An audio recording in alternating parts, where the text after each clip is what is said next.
চিরপ্রতিদ্বন্দ্বী মোহনবাগানকে হারিয়ে যদি সমর্থকরা ভেবে থাকেন যে ইস্টবেঙ্গল ডুরান্ড কাপের সবথেকে কঠিন চ্যালেঞ্জটাকে উতরে নিয়েছে, সেমিফাইনাল আর ফাইনাল জেতাটা শুধু সময়ের অপেক্ষা, তাহলে তারা কিন্তু ভুল ভাববে। কারণ ফুটবলটা শুধুমাত্র ট্যাকটিক্সে খেলা নয়, ফুটবলটা মেন্টাল গেমও বটে।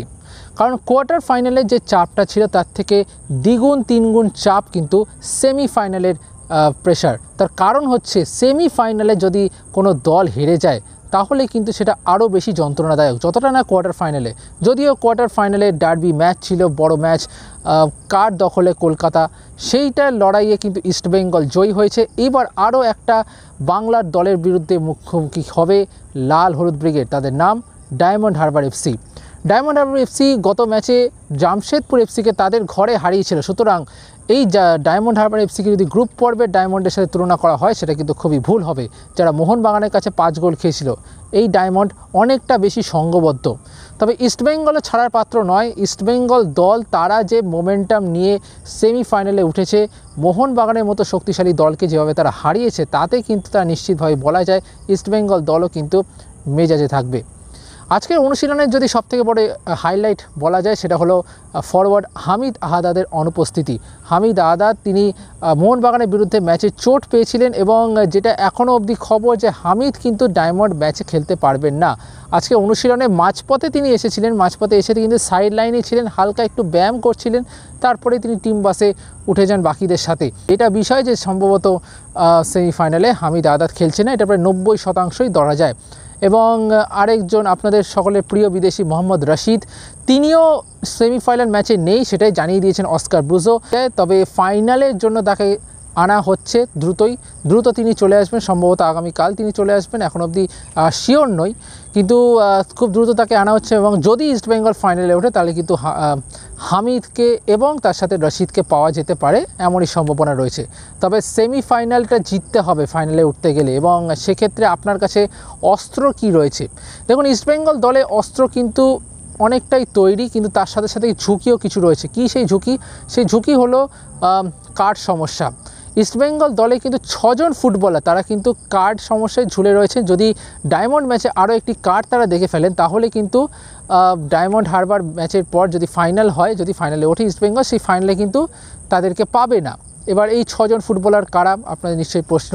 তার মধ্যে 3 জন বিদেশি রয়েছেন, Saul Crespo, Dimitrios Diamantakos, Miguel Damaceno, এছাড়াও রয়েছেন সৌভিক চক্রবর্তী, লালচুন নুঙ্গা, এরা কিন্তু রয়েছেন হলুদ কার্ডের আওতায়। সুতরাং আরেকটা ম্যাচে যদি, অর্থাৎ ডায়মন্ড ম্যাচে যদি তারা কার্ড দেখেন তাহলে কিন্তু সমস্যা হবে।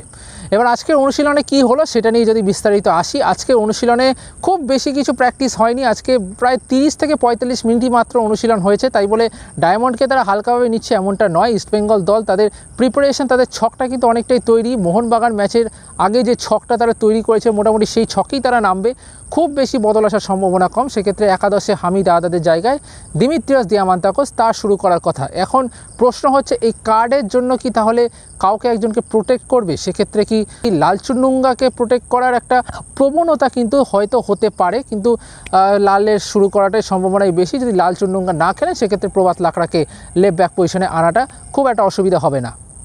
আর বাদবাকি অনুশীলন বলতে প্রত্যেকেই ফিট ছিলেন, যারা হাফ ফিট, যেটা অস্কার গত মোহনবাগান ম্যাচে বলেছেন, অর্থাৎ পি বিষ্ণু এবং সৌভিক চক্রবর্তী, তারাও কিন্তু বেশ চনমনে পুরো দলের সাথেই পুরো অনুশীলন করেছেন। এবং আজকে অনুশীলন দেখতে উপস্থিত ছিলেন ইস্টবেঙ্গল শীর্ষকর্তা দেবব্রত সরকার। তাকে কিন্তু দেখা যায় তিনি অনুশীলন মাঠে প্রথম দিকে ছিলেন না, তিনি কিন্তু এনসির যে অফিস সেখানে চলে যান এবং সেখানে গিয়ে এআইএফএফ ডিরেক্টর সুব্রত পালের সাথে তিনি দীর্ঘক্ষণ কথা বলেন, ইস্টবেঙ্গল দলের ডিরেক্টর অফ ফুটবল থাংবই সিংটোর সাথে। তারপর শেষের দিকে দেখা যায় অস্কার ব্রুজোর সাথেও তিনি দীর্ঘক্ষণ কথা বলেন। অর্থাৎ বোঝা যাচ্ছে যে ইস্টবেঙ্গল শীর্ষকর্তা দেবব্রত সরকার তিনিও কিন্তু চাইছেন যাতে দল ভালো মতো সেমিফাইনাল থেকে ফাইনালে ওঠে এবং সাংবাদিকদের মুখোমুখি হয়। অফ ক্যামেরায় তিনি কার্যত বললেন যে আমাদের জন্য দোয়া করুন, এটাই বলছেন দেবব্রত সরকার। এবং অস্কার ব্রুজো তিনিও কিন্তু সাংবাদিকদের মুখোমুখি হয়ে আজকে প্র্যাকটিসের পর তিনি কিন্তু জানালেন যে সমর্থকদের প্রত্যাশাটা আরও অনেক বেশি, কারণ মোহনবাগানকে হারানোর পর এবার তাদের প্রত্যাশা চ্যাম্পিয়ন হওয়া, ফাইনালে উঠে চ্যাম্পিয়ন হওয়া, এবং সেই কারণে প্রত্যাশাটা অনেক বেশি, প্রত্যাশার চাপটাই কিন্তু তাদের কাছে বাড়তি এনার্জি, এটাই কিন্তু জানিয়ে গেলেন অস্কার ব্রুজো। এই ছিল মোটামুটি অনুশীলনের বিষয়। এবং পুরো অনুশীলনটা দেখতে অবশ্যই চোখ রাখুন বিয়ন্ড স্পোর্টসের পর্দায়, একটা ভালো সুন্দর ভিডিও আসবে আপনাদের জন্য। পুরো অনুশীলনটা কেমন কাটলো আনকাট প্র্যাকটিস ভিডিও সেটাই পুরো থাকবে আপনাদের জন্য। এবং বিয়ন্ড স্পোর্টসকে ভালো লাগলে লাইক করবেন, ভিডিওটা ভালো লাগলে লাইক করবেন, বিয়ন্ড স্পোর্টসকে ভালো লাগলে সাবস্ক্রাইব করবেন, আর কমেন্ট বক্সে আপনাদের মতামত জানাবেন কি হতে পারে রেজাল্ট। এবং অবশ্যই ইস্টবেঙ্গলের জন্য দোয়া করুন, ডায়মন্ডের জন্য দোয়া করুন, কারণ বাংলার একটি দল ফাইনালে তো উঠবে সে নিঃসন্দেহে বলা যায়, এবং সেই দল যদি চ্যাম্পিয়ন হয় সেটা কিন্তু বাংলা ফুটবলের জন্যই আখেরে ভালো।